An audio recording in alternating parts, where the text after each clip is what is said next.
जगन्नाथपुरी में वास करते हुए संत माधवदास जी नित्य शाम को सागर किनारे भ्रमण पर जाते थे। माधवदास जी भगवान श्री कृष्ण के प्रति सखा रूप का भाव रखते थे। प्रभु भी नित्य शाम को माधव जी के साथ बैठकर खूब बात करते थे। एक दिन प्रभु आए। माधवदास ने देखा प्रभु बहुत उदास हैं। माधवदास ने पूछा, प्रभु आप उदास क्यों हैं? प्रभु ने कहा, माधवदास बहुत दिन हो गए, चोरी नहीं की। माधवदास जी ने कहा, अरे अब यह आदत छोड़ो, बचपन की बात और थी। प्रभु बोले, हाँ वह तो ठीक है, पर जिसकी जो आदत पड़ी है वही करेगा। माधवदास जी ने प्रभु को बहुत समझाया, पर प्रभु नहीं माने। अंततः माधवदास जी ने कहा, इतनी पड़ी है तो चोरी कर ही लो। कोई सखा नहीं, वृंदावन में तो बहुत सखा थे, यहाँ कोई नहीं है, एक तुम ही हो माधवदास, तुम ही चलो। माधवदास जी ने कहा, कहाँ प्रभु? बोले, चोरी करने। माधवदास जी ने बोला, अरे प्रभु हमें चोरी करना नहीं आता, हमने जिंदगी पर भजन किया है।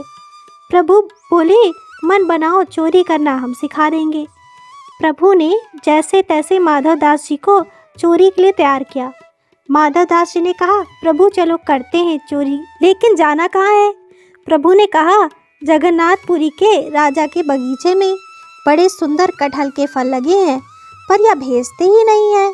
माधवदास जी ने बोले, चोरी करने की क्या जरूरत है, राजा साहब हमारे शिष्य हैं, कल जाकर उनसे कहेंगे और आपके लिए कटहल ले आएंगे। भगवान बोले, ऐसे नहीं, चोरी करके पाने का आनंद अलग होता है।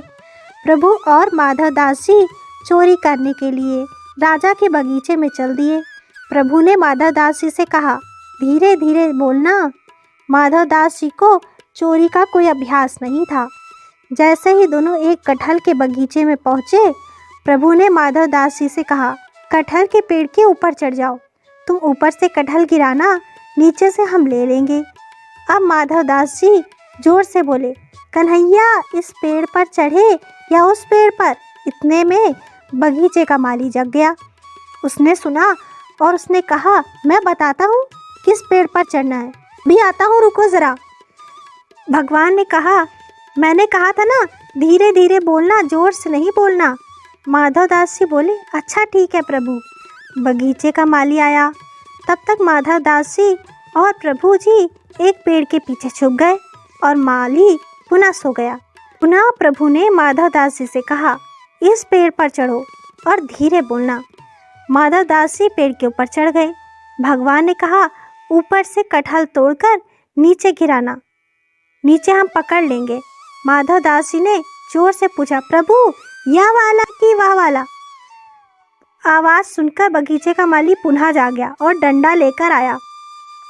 इतने में भगवान अंतर्ध्यान हो गए। माधवदास जी पेड़ से उतरने लगे। माली ने उन्हें पकड़ लिया और अंधेरे में 2 डंडे लगाए और रात भर बांध कर रखा और कहा, सुबह राजा जी के पास चलेंगे। अब माधवदास जी इधर उधर देखने लगे। माली ने पूछा, क्या कर रहे हो माधवदास? मन ही मन माधवदास जी ने सोचा कि वह कहाँ है जो हमें इधर ले आए थे। सुबह हुआ, माली माधवदास जी को राजा के पास ले जाने लगा। रास्ते में राजा जी मिल गए।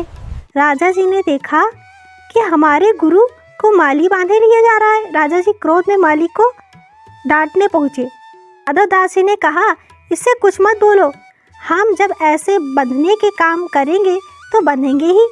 राजा जी बोले, आपने ऐसा क्या काम किया है? माधवदास जी बोले, चोरी।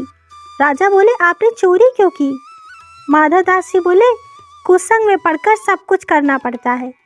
राजा साहब बोले, किसका कुसंग? माधवदास जी ने कहा, यह हम आपके घर में बताएंगे।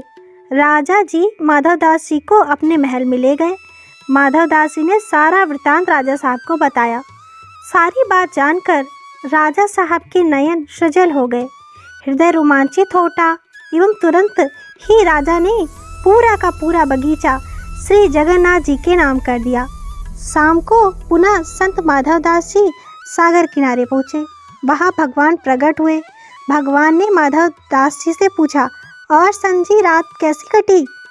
संत माधवदास जी बोले, हम तो पिटे रात भर बांधे रहे और आप तो अंतर्ध्यान हो गए, लेकिन एक भी कटहल नहीं ला पाए।